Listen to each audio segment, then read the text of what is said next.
Guys আমরা যাব আজকে একটা রেসারের সাথে দেখা করতে, তো আপনারা চলেন।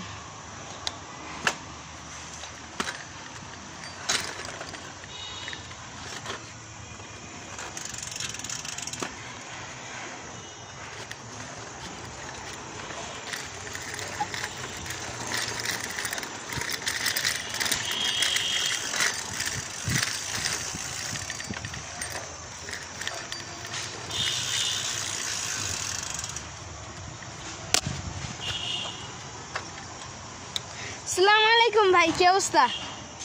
ভালো। তো ভালো আছেন না?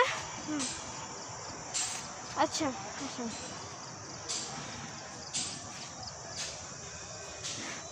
কি ভাই ভাই ভাই ভাই ভাই ও দেখছেন সাদা, ওইটা কি ভাই? দাঁড়ান, ক্যামেরা জুম করে দেখি।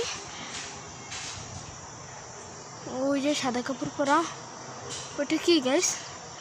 তা আপনারা কমেন্ট করেন, এটা যদি ভূত বা অন্য কিছু হয় আপনারা কমেন্ট করে বলেন, বাস এইটুকুই। আর আমরা এটা দেখাতে চাই নাই, আমরা আপনাদেরকে রাইডার দেখাতে করে আসছি। তাদের বাড়ি শরীয়তপুর জেলা, আঙ্গারিয়া থানা। এই নাম কি জায়গার? তালুকদার বাড়ি। তার নাম আফাক তালুকদার, আর আমার নাম জুনায়েদ চৌধুরী।